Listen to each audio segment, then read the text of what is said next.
And we're live. Alright guys, welcome back to Gutter Fighting Secrets Tactical Podcast. Today we've got a really badass guest coming on, Chris Pendas. Chris, am I saying your last name correctly? Pendas? It's really close, Pendas. Pendas. Okay, I was close. So his Instagram account is stayingsafe_self-defense. And I'll definitely throw that up on the screen for us here. There you go. And as you can see, he's got 15,000 followers, actually 15,000 plus followers, closer to 16,000. And what Chris is doing is showing real-world situations regarding self-preservation. And he's got a kind of a unique spin on things. Instead of going through all of this long-winded stuff about, this and that and this and that, what he does is he basically shows a real-world situation and then underneath it puts bullet points, which I think is actually quite brilliant. And he's going to teach you basically about situational awareness, how to deal with situations, how to prevent them from happening, as well as, Lord forbid, anything does happen, how to deal with that in the correct way. Because as we all know, there's a correct and an incorrect method to do things like that. So, Chris has a very interesting CV here. His interest in martial arts started as a kid, growing up watching, classic 1980s, 1990s action movies, I think like a lot of us did. His parents enrolled him in traditional martial arts classes. He studied with those traditional martial arts classes throughout his childhood until about his teenage years when he became involved in boxing, traditional American boxing. He studied boxing, through high school, and after high school, Chris joined the United States Marine Corps. While in the Marines, he took a really keen interest in the MCMAP program. So much so, in fact, that he actually became a black belt MCMAP instructor, which is freaking cool. As a MCMAP instructor, Chris spent almost his entire career overseas, places like Africa, China, Japan, Saudi Arabia, and what he was doing in a lot of those places is training Marines and locals in defensive tactics. After finishing his enlistment in the Marines, Chris went on to become a security contractor protecting cargo ships from pirates, yes, actual pirates, in the Red Sea and Indian Ocean. Probably much like we see those YouTube clips of the security contractors with their M4s on the cargo ships, that's what Chris was doing. He was freaking fighting pirates over there. After he got done fighting pirates, he went to work in executive protection, teaching regional defensive tactics for one of the largest and most well-known threat assessment and executive protection firms in the United States. Currently, Chris is working for the U.S. Department of State in the Bureau of Overseas Building Operations as a security specialist. Now, Chris, in your off time, I take it that you're doing a lot of BJJ and you're actually a purple belt, which is no small feat. It takes a long, long time to become a purple belt for most of us. And in your off time, man, besides from doing jiu-jitsu, you actually volunteer at a women's shelter, and your primary focus there is developing situational awareness. I would assume teaching the ladies how to be absent from and defend against and escape from violent encounters so that doesn't happen again. Besides from all of that, his kind of life's work is to help others and teach others to become more situationally aware and basically better prepared for, Lord forbid, if anything happens. Chris, with all that being said, bro, I don't know how you find time to really do anything else, but welcome to the show, man. I appreciate you coming on. Hey, thanks for having me. I really appreciate it. Just one clarification on my background. I didn't become a MCMAP instructor until the latter end of my Marine Corps career. Okay. I still trained in the program and everything, but I didn't go through the actual instructor course until the end of it, or towards the end of it. Okay. So, did you spend the majority of your Marine Corps career like in the infantry, or? No, actually, I have a unique experience. I started off as a mechanic, believe it or not. I used to rebuild engines and transmissions. Fuel and electric. I worked in that shop for a while, but it wasn't really what I signed up for the Marine Corps to do. In my unit, I was actually deployed. I was stationed in Japan, and our battalion training officer was always looking for people for training, so I was volunteering for everything.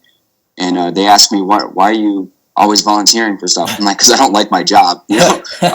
So they told me about this program called the Marine Security Guard program, which is a special duty assignment where you guard embassies and consulates around the world.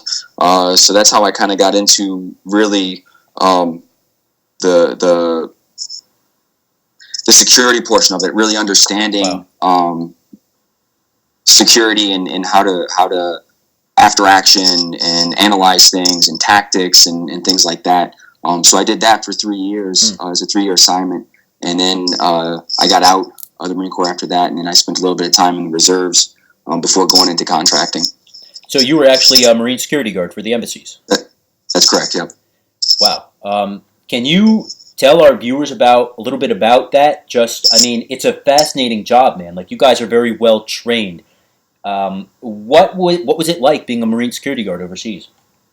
It was fun. I had a good list of duty assignments: Saudi Arabia, South Africa, and then China, and then a few other places in between there. I got to go to do some additional training and stuff.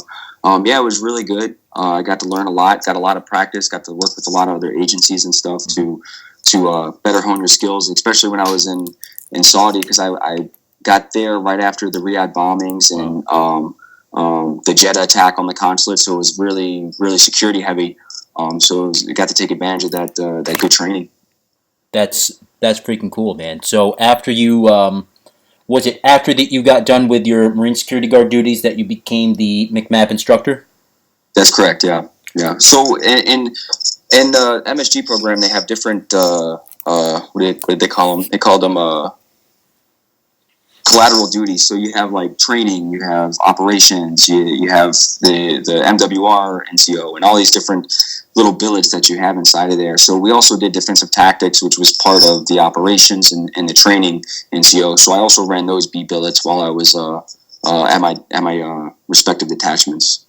Now, so that really taught me how to conduct training, how to organize it, and what, they kind of tell you what you need to train, but they don't necessarily tell you how you need to do everything.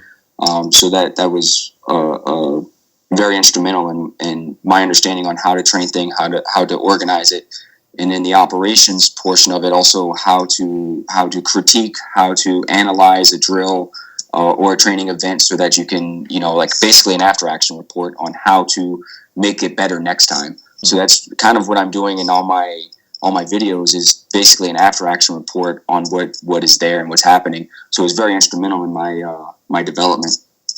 One thing I've always really admired about the Marines is the effectiveness of their training. I mean, you guys, when you train, it seems to just create a better warrior. And I was always kind of under the impression that was due to the kind of the harshness of the training, the brutality, so to speak. You guys go hard.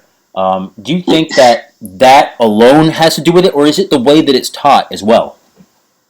I think it's multifaceted.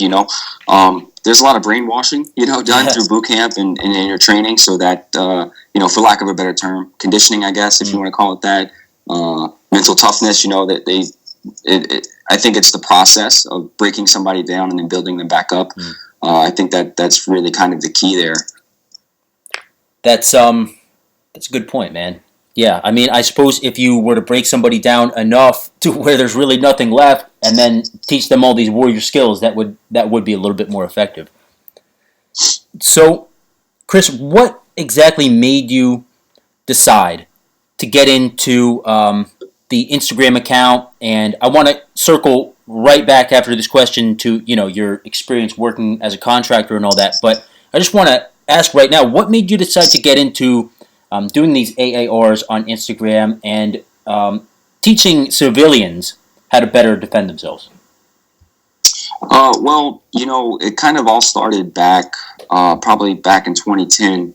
I was, my wife, we were dating back then, and I had made an offhand comment to her like, hey, I want to volunteer at this women's shelter, in my hometown. And she made the comment, well, why don't you? I said, I don't know. That's a good question. Why don't I? So I kind of just needed that reinforcement. I just have this information, from my training experience, my studying, where I I want to pass that on to people. You know, at the time, you know, back in 2010, you know, they didn't have the social media like they have now, where it's like, you know, you have all these training sites and you have all these training accounts, and it's very prevalent now and easy to find as a resource. Whereas back then, it was like, you know, a few well-known ones, more books, more video training and stuff that you kind of had to really dig to find. So I kind of wanted to create something that was consolidated, because I didn't have all the information. I still don't. I don't believe I do. But I wanted to be like a aggregate for that information, to be able to pass it on to other people. That's outstanding, man. Yeah, I remember back then, I started my my fascination and my training, you know, around 2008 or something like that, even beforehand, but really with the self-preservation stuff. And it was hard to find, dude. You'd have to order freaking DVDs and, like, you know, really go out of your way to get this information, whereas now, you know, it's all over the place. It's at your fingertips, you know. How fast can you type on your phone into Google, right? Exactly. And, you know, everyone's an expert nowadays, too. That's true. What was it like freaking working on cargo ships, keeping them safe from pirates? It was interesting. It was actually one of my, it was really fun. I didn't really have any incidents. You know, we were approached a few times, but nothing, I never had to, you know, fire a weapon or anything like that. It was actually really, really fun in that you have a lot of downtime. So we used to get reports and stuff from UKMTO, and it's the reporting agency within certain coordinates. I don't remember what they were, for piracy, and everybody reports to them. So they send all these reports out and everything. So it was fun because I would take these reports and then I would analyze them and then break down what's the trends, where are these happening. I got they have a huge map in the I forgot what they call it now, where basically where you're controlling the ship. Yeah, the bridge, huge map out there. And I would just plot on the points where everything happened, and I can advise the captain, this is where all these attacks are happening, or suspected attacks, or this is how many vessels are still held captive, and these are the tactics they're using, and we could advise the captain on these things. We may need to alter our route a little bit, you know, can we work within this and within our time frames, or knowing, hey, when we get to these degrees, we need to up our security a little bit because there's been a lot of incidents in this area. So that it was really fun to kind of analyze and do some threat assessment with that. How receptive were the ship captains to changing their routes for you? So the first, I remember the first route, the first ship that I was on. At first, they weren't very receptive to anything that we were asking them to do. And just so you know, a lot of the security is just an insurance thing. It lowers their insurance, or they're required to have it by their insurance. So they're not necessarily fond of you being there. Yeah. But so after we got approached by 5 vessels, like, okay, let me tell you this. So I drink a ton of water. So the first, like 5 days or something like that, I'm like almost out of water. And so I tell the cook, and he's like, well, you're not getting any more. You need to ration it for the rest of the trip. I'm like, okay. And then the next morning or the day after, we got approached by like 5 vessels, and I had like 2 cases of water in my room when we were finished. So they kind of changed their tune after that. It was their first time also navigating through that area. So they weren't really expecting much. And then when we had to like basically respond, which wasn't anything, we just moved into position and monitored the vessels. Most of the skiffs and everything, if they are pirates, they don't really want to mess with the security ones. They'll just wait for the next one. Yeah. And a lot of times there's a lot of false, responses, because not a lot, but you'll see skiffs approaching you really quickly, and it's the fishermen trying to get their nets. They don't want them to get run through by the vessel. So it wasn't anything crazy, but they kind of realized, oh, there could be something happening. We should work with these guys. So it kind of changed their tune for the rest of the trip. It's always astounded me. I'm actually a merchant mariner myself, or I was previously a U.S. merchant mariner, and it's always astounded me how we're not allowed as U.S. merchant mariners to be armed. There's no guns on our ship other than if you guys come on, and why that is the way it is multifaceted, but it's just always astounded me. So for the guys out there listening, look, that's the reason they have these security contractors come on the ship, is because the sailors themselves, we're not allowed to have an armory, we're not allowed to be armed. So we're forced to hire these guys to come on, which actually costs the shipping companies money. And unfortunately, the shipping companies won't pay an extra dollar if they don't have to. But they're getting wiser and wiser to the fact that, hey, that's, like Chris was saying, for insurance or whatever, it's kind of a must-have. So you must have seen some pretty interesting places. I mean, I assume you had to go and meet the ship somewhere, and you might have probably gone into some fairly non-permissible ports or something like that to go meet the ships. Yeah, I think probably the worst one was we started off in Egypt, at the Suez Canal, and it was right. I think it was right at the end of the Arab Spring, so there was all these issues coming in. We couldn't bring weapons, we couldn't bring our gear, so it was really kind of a big hassle. And it was a little scary, driving down the roads and everything was a little bit off-putting, Most of the time, though, we were stuck on the vessel because in some ports, if you don't have like a seaman's card, you can't leave the vessel. You have to stay on. And I didn't have that. I just had a passport. The only place I actually got to disembark was in I think it's pronounced Gal in Sri Lanka, and that was a nice. That was actually it was a port town right on the beach. It was almost like a vacation, honestly. But the rest of the time, pretty much stuck on the ship. So you were traveling through Egypt during the Arab Spring without any gear, without any weapons. I believe it was right after, after everything had kind of settled down a little bit. But yeah, that was the problem is, their customs or their customs and immigration or whatever wouldn't allow us to bring our weapons in. And we had to actually, so the way it worked with the company that I worked for is that one team would go with a vessel somewhere, and then they would disembark, and then another team would come on and take that vessel and go with them to wherever they're going, most of the time. So what they did was they just left the gear on that vessel. So we picked up the gear there, and then we had to actually travel 2 or 3 days down through the Suez and the Red Sea down to off the coast of Djibouti, and that's where we actually picked up our rifles and everything.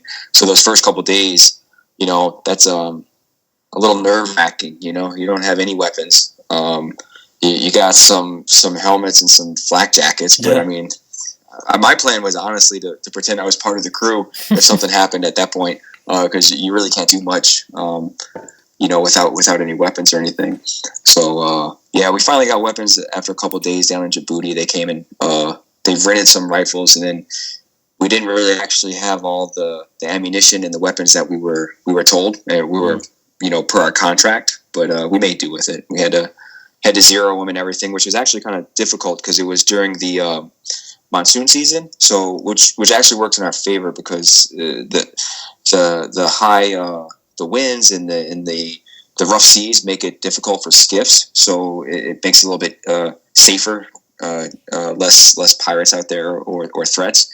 So it kind of worked in our favor. But trying to zero a weapon when you're moving up and down like that is almost impossible. Do you have any advice for the guys and girls out there who like to travel? Now, you're a guy who's spent a good amount of time overseas, good amount of time traveling to and from, dangerous areas.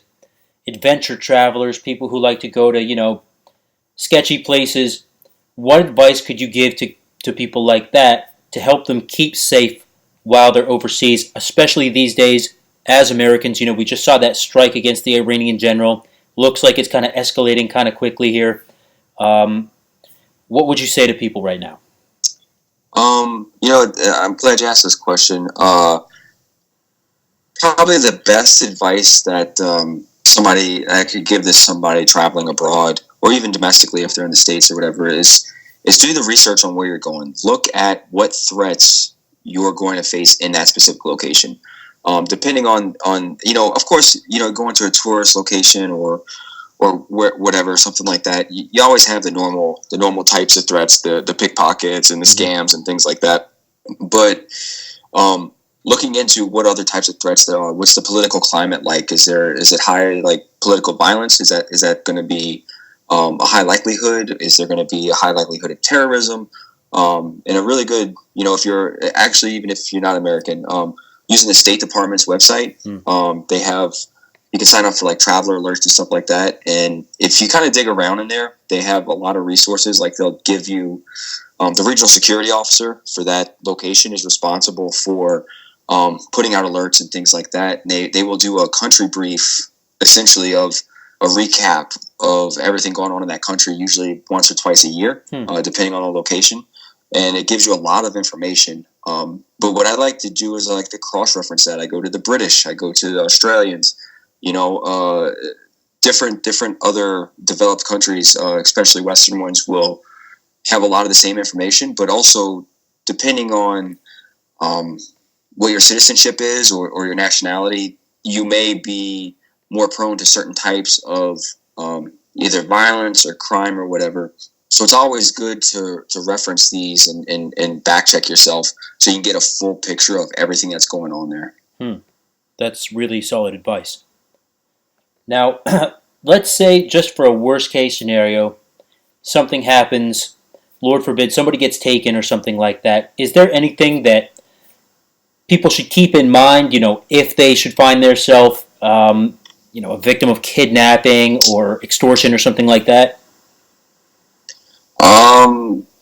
I guess the biggest indicator or red flag is if you're going to be taken to a second location. Yeah. That's always, I guess the saying is like, it's high probability that you're going to be murdered if they take you to a secondary location, or something really bad's going to happen. So if you're getting moved somewhere or somebody's trying to remove you to bring you somewhere else, fight with everything you have. Because it's not going to be good when you get to that second location. Because what they're actually looking for is isolation. They're looking to, they want privacy. They want to work whatever their craft is, whether they're, a process predator, whether they're doing, some type of rape, murder, torture, whatever it may be. They want somewhere isolated so they can have privacy with you and do whatever it is that they want without having to worry about being interrupted. So the first 24 hours probably would be the cursory time to go ahead and try to escape. That first location they take you to would probably be the ideal time to say, hey, screw this, I'm going to get out of here. It might not be well fortified. It might not be as well guarded. I've got to move now. I would say even before that, when they're trying to move you somewhere, just the idea, just the indicator that it doesn't matter what they tell you. They're already a criminal. You can't trust them anyway. So if they're like trying to move you to another location, when that's happening, you can't allow that to happen because it's not going to be good. You think about any like true crime, like look at the TV shows, the First 48 or whatever, cold case, it always ends the same way unless the person escapes. Or they're rescued for whatever reason.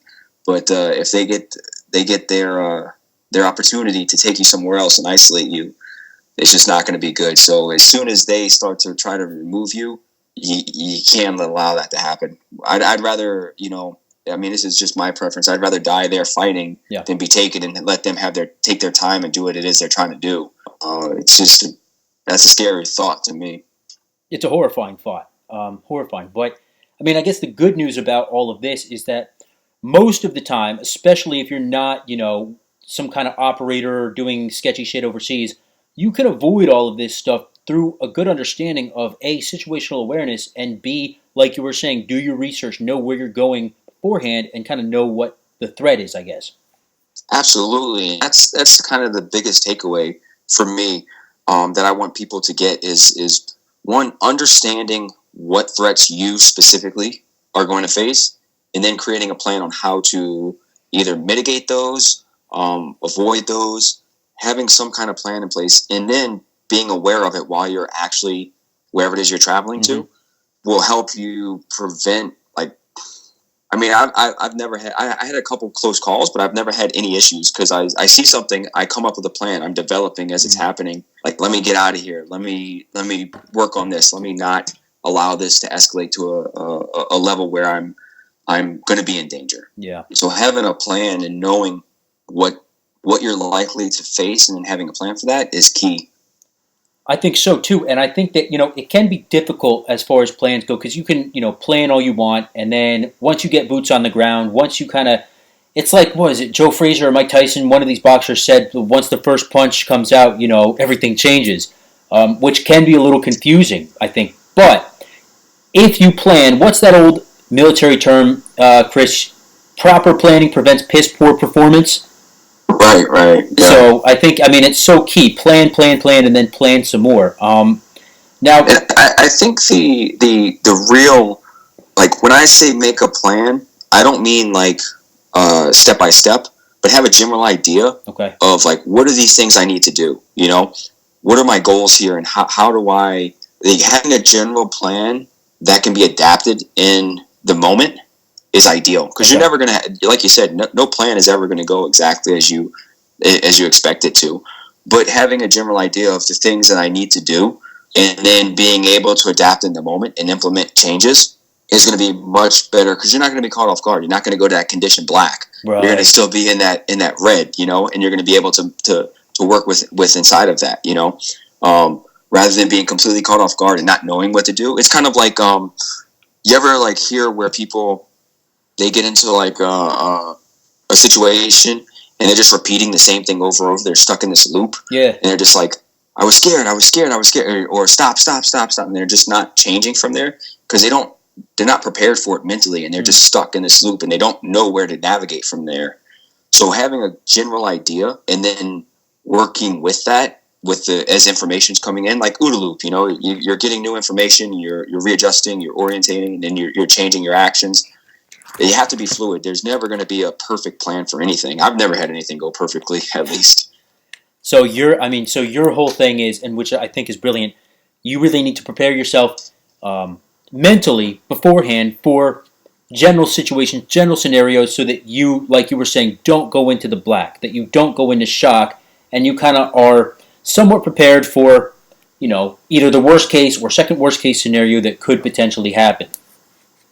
Absolutely. Yeah, absolutely. I think that's key. Now, when I look at a lot of the footage, especially some of the footage that you put out, there is, like you said, a tendency for people who have not thought about violence before, which honestly, man, kind of excludes a lot of our viewers because, our guys typically are martial-minded, but a lot of people don't think about stuff. It's such a weird age that we live in of being sheltered and not having to deal with any type of violence. You don't have to hunt, anything like that. For those types of people out there who say, hey, I want to go to my job every day and freaking do my due, come home, relax, watch TV. I don't want to think about this stuff. I don't want to go train martial arts.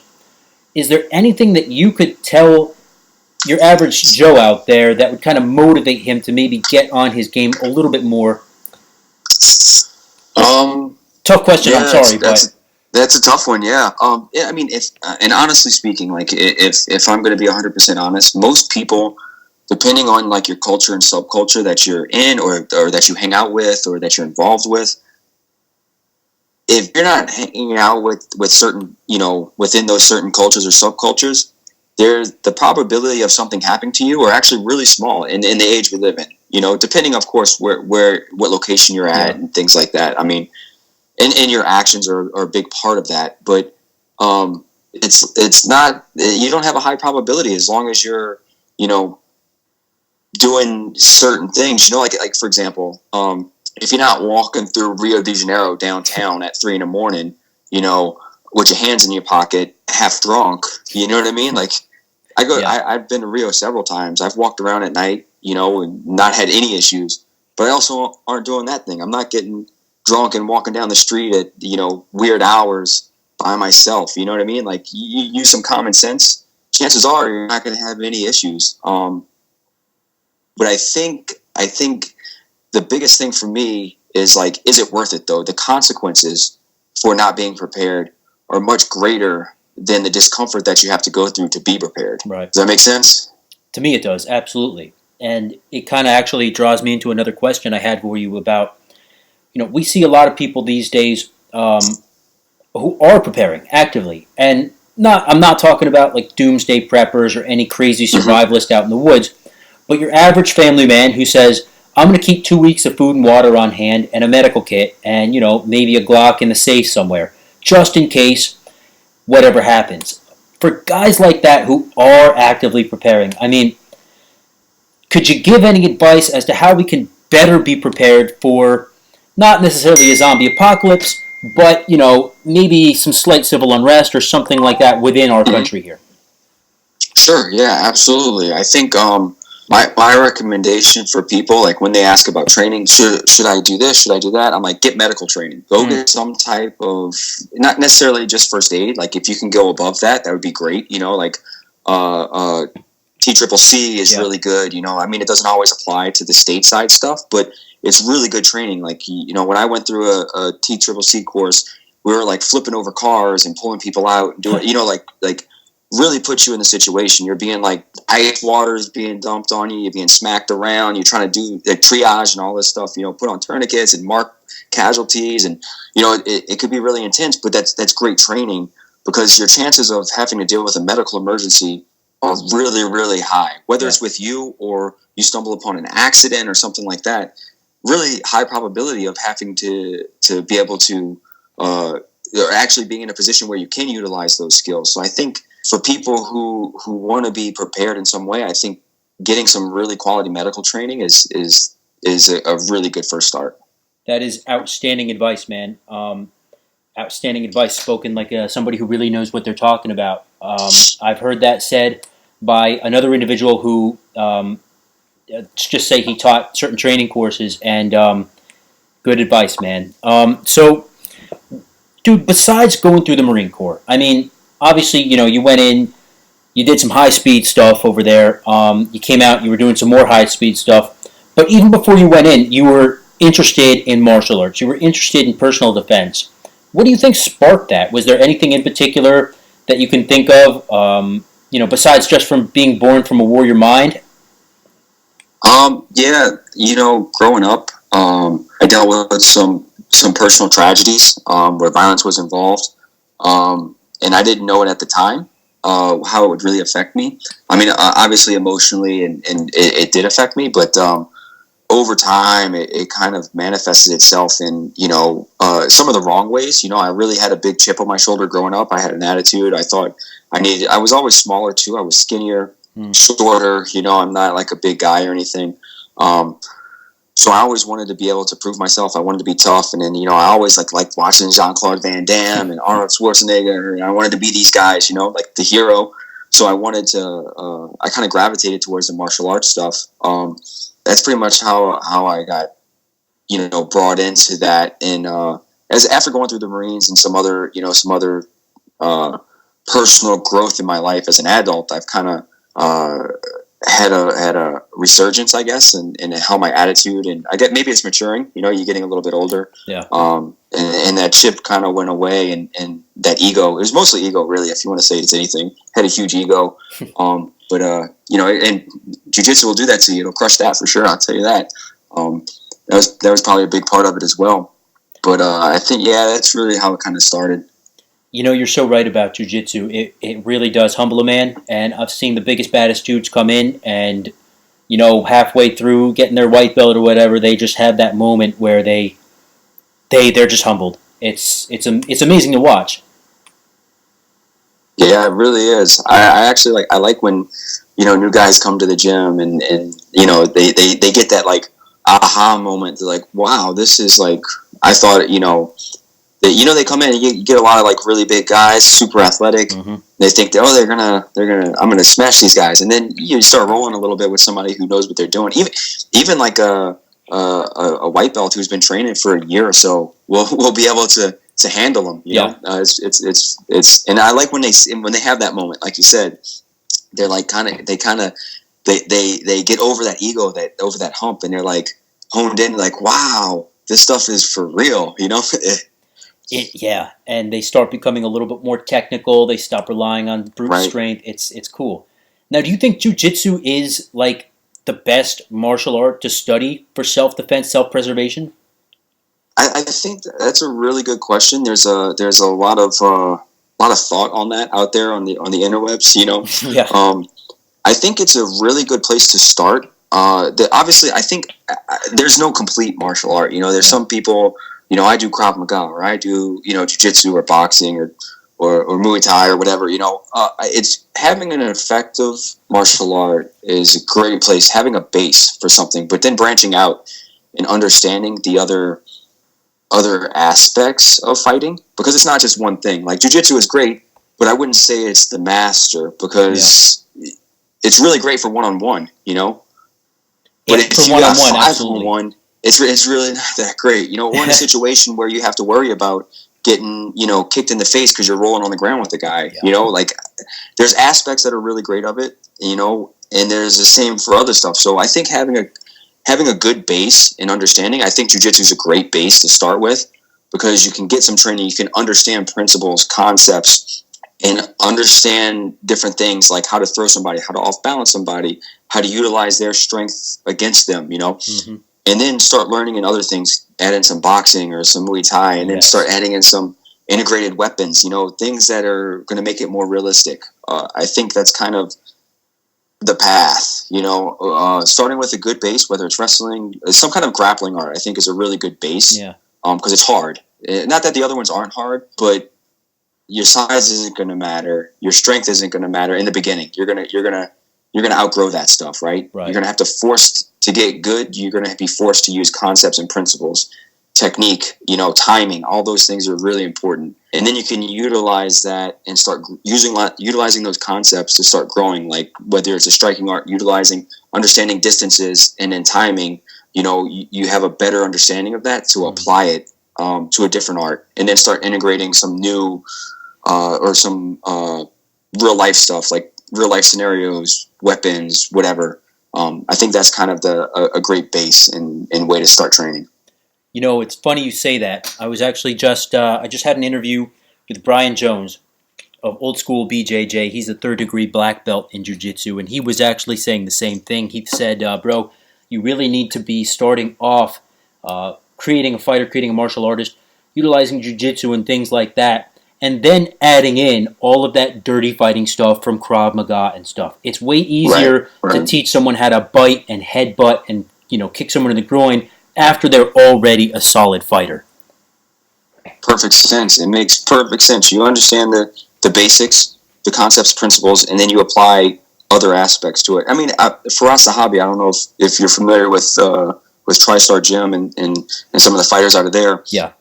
But he has he was talking about having a knife fighter, fighting a knife fighter. He said he would, and I'm paraphrasing here, so it's not a direct quote, but something along the lines of, he would if it was Muhammad Ali versus a knife fighter with a knife, he would put his money on Muhammad Ali, because stabbing is very similar to punching. You know what I'm saying? And then you apply those concepts by adding in that weapon. You just have to adapt it to the person. Yeah. And that skill level that he has from boxing is going to transfer over. His footwork, his timing, his distance, management, all those things are going to still apply. He's just adding a force multiplier to it. Yeah, well put. I mean, it takes time to learn all that stuff, and I think, and before Brian, I was talking with Brad Jenkins. He teaches Army combatives. He's a master instructor, and he was saying, look, when I get guys come through, I got a week with them at most, so I can't freaking build a solid fighter. He has to give them, I guess probably more simple techniques. Now, this is something that's always fascinated me, and so as a MCMAP instructor, you get this as well. How do you train somebody in a short period of time to be an effective fighter? I mean, Marines are effective fighters. No Marines, you guys can fight. How do you do that in such a short period of time? Yeah, it's really difficult. One of the things about the MCMAP program that, when I started training jiu-jitsu, I didn't start training jiu-jitsu, only jiu-jitsu until about 2000. It was January 2015. Okay. I think it was January 17th. It was my first day of, I'm going to start jiu-jitsu. Every addict remembers his first day. Right? It was actually a very memorable day. I got choked out a whole bunch by a little bitty purple belt. So that was an eye-opener for me. So people would always ask, hey, do you have any training? I'm like, yeah, but I was a MCMAP instructor, a black belt MCMAP instructor, but it's not the same, Yeah. So, like, a lot of the techniques that we taught, or at least when I was an instructor, and this was way back like 2010, so I'm not really sure how the programs changed. But when I was there, they were very basic, and they're like the way they taught, like, say, an armbar from mount wasn't the same way that I would teach an armbar from mount in BJJ class. Like, it isn't just as technical. And it's because you only have a short amount of time with these people. So the best thing about the MCMAP program was really the strategy, the tactics, understanding anatomy, like all these things that were brought into it. That's what really made the MCMAP program for me, at least. So trying to turn over a qualified fighter or tenacity, you know, in a couple of weeks, because each program is probably a month, depending on like what belt level you're going for. Okay. Could be a month, 3 months, you know, and what course you're going through. But trying to squeeze all that in, very difficult. You kind of have to play it by the individual, and you have to adjust based on how their skill level is progressing. Other than that, I mean, it just takes time. You don't really have a lot of time to work with them, and the MCMAC program wasn't like here's your training, here's your techniques, here's your belt level, you're done. That I mean, of course, people do it that way, but it's supposed to be a prolonged. You know, you get the minimum level of proficiency needed to get to that rank, but it's a continued program. You're supposed to continually grow and practice, and they encourage you to go train jiu-jitsu somewhere, go to a boxing gym, go learn other stuff, and then you bring that, and then you train together in that, and you continually progress those skill levels. Now, how many belts are there in MCMAP? There's tan belt, gray belt, green belt, brown belt, black belt. So 5 belts. Okay. Now, guys walking out of basic training with their tan belt, or? That's correct. Okay, tan belt. And then after that, it's kind of on you whether you want to go for more belts. Like when I was in, there wasn't minimum belt levels for rank. You know, as you go to corporal or sergeant or whatever. I think they may have implemented some stuff like that. I'm not really sure. But when I was in, it didn't matter. You could be a tan belt. You know, we had like sergeant majors that were tan belts and stuff. Now I think there may be some tie to it. I know there was some ties to things like you couldn't be a black belt unless you were a corporal or a sergeant or something like that. There were some prerequisites for it, but I'm not really entirely sure anymore. I'd have to go back and look at the paperwork. I forgot. Sure. Now, how long is the black belt instructor's course to become an instructor?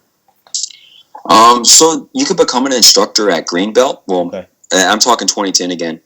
That's when I became an instructor. I got it at my green belt. I think the course was a month.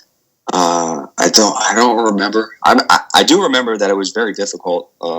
I've never been like progressively sore each day, you know, like every day was like worse than the other day, until the final like exercise. It was really great training. I had some really good instructors, that came down. I forgot where they came down from. I was in New Orleans at the time. They came down to the base down there, and they had an instructor course, and it was really, really well put together. But you can become an instructor at Greenbelt. I became an instructor at Greenbelt, and then one of the guys in the course was from another base in the area, and he was a black belt. And then I went to additional training with him for the next 4 or 5 months or something like that. And he belted me up to black belt. Oh. And MCMAP, just for everyone out there and for myself as well. Now, MCMAP encompasses like Muay Thai, Jiu-Jitsu, boxing, Krav Maga, kind of all the best arts combined into one. Yeah, they also have integrated weapons, so you'll do some knife fighting stuff, some defense. Called the training weapon they called, it's like for bayonet, you would have a bayonet, like if it was attached to your rifle. Pistol disarms. Let's see, what else did they do? Integrated weapons, so improvised weapons, so whether it's like a bludgeoning object or whatever, things like that. And as far as the bayonet stuff goes, I mean, we really don't fight anymore with bayonets, but if I'm correct, I think there has been a couple occasions in recent times where Marines have utilized bayonets. I think I heard something, probably quite a few years ago, maybe 10 years ago, I think I remember reading something about that. I wouldn't. I mean, hoorah! Yeah, hell yeah. No, that's one thing that I really admire about the Marine Corps, man. Is it's such a warrior thing, and I think you guys are the only ones still training in bayonets. It's like an old school skill, but the Marines just don't want to give it up. Yeah, you never know when you have those. There's some trench fighting coming up. Yeah, you never do know, man. Now, have you been tracking this Virginia situation at all with the sanctuary cities? Yeah, I've been watching. You know, I reside in Northern Virginia right Okay. now. I'm close to DC. So I've been kind of paying attention to it. I'm not. I haven't read like what the governor has. I've read like articles and stuff, but I haven't actually read the documentation and everything that was signed and all that stuff. But I've been kind of keeping a little bit of an eye on it. Someone who's kind of into analysis and strategic analysis. I mean, do you have any predictions of? I mean, do you think it'll go somewhere? Hopefully, it won't. But do you think it could potentially go somewhere? You know, go I mean, it south, so to always has speak. the potential to. I wouldn't shoot that down. Of course, I want to say no, it'll never happen. Yeah. But that's not realistic. You know, being real about it. You know, being a realist about it. Yeah, there's absolutely there could be something put into effect.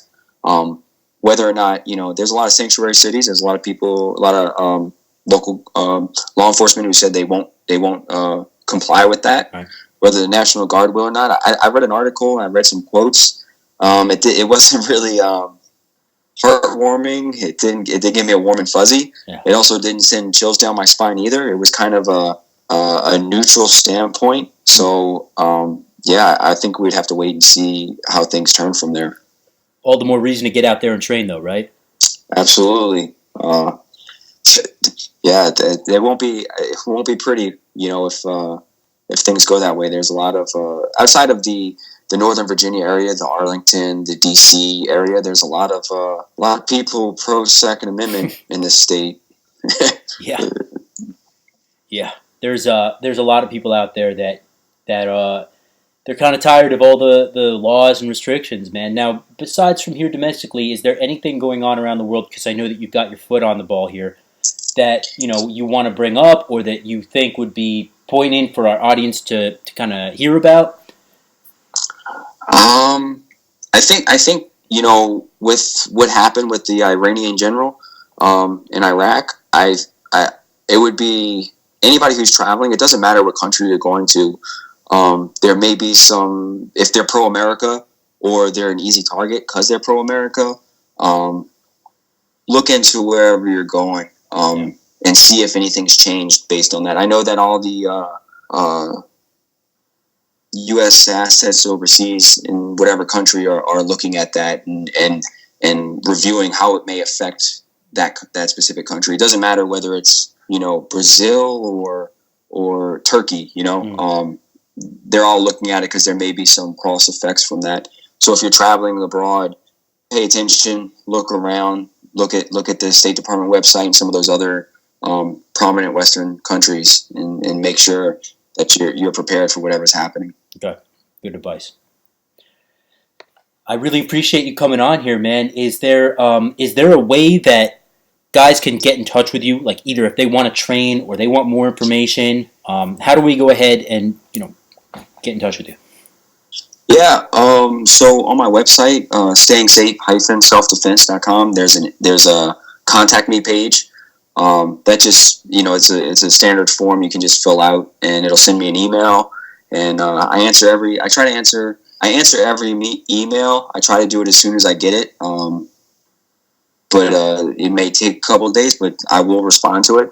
It's going to send an email to info@stayingsafe-selfdefense.com. So if you just want to email there directly, that's fine too. If you hit me up, you can hit me up on Instagram, but I try to respond but I don't always get the time to respond to every message. So it'd be best to reach me through that contact me page. info@stayingsafe-selfdefense.com. Great. info@stayingsafe-selfdefense.com. Okay. Good stuff, man. Well, again, look, I really appreciate you coming on here. I'm not going to take up too much more of your time, But for guys out there, look, go check out the Instagram. Get in touch if you can. You are a wealth of information, sir. So definitely been fun chatting with you. Thanks a lot. I really appreciate you having me on. It's been equally pleasurable for me. Chris, I will close out here and we'll chat for a second and let you get to bed, man. All right, cool. All right, Tactical Buddies. Well, thank you for checking out this podcast, number 7, I believe it was. I had a hell of a time talking with Chris. You can tell this guy really knows his stuff. Not only does he really know his stuff, he enjoys sharing it with people. So I would highly recommend you check out his Instagram, check out his website. He does actually offer training. So I would definitely, if you're interested, and especially if you live in the Virginia area, get in touch with this guy. He's a solid bro. Just one thing, guys. I apologize for the dings and pings in the middle of the podcast. My girlfriend was hitting me up like crazy. She was all excited about some shit. You know how girls get. And there's really nothing I could do about it. I forgot to silence my phone, but still the iMessage comes through. I'll freaking try to fix that for the next one, but you're just going to have to deal with it for now. Unfortunately, it's just what it is, and there's really no way for me to edit that out. So my apologies, and if you're really upset with it, go fuck off. I don't care. But for the next time, we'll try to fix that. Alright guys, listen, until next time, please remember that you are your first and last line of defense, and I will hopefully see you on the next podcast. On behalf of me and Chris at Staying Safe _ self-defense, that's Staying Safe _ self-defense, stay safe, stay ready, and stay hungry. Cheers, mother flowers.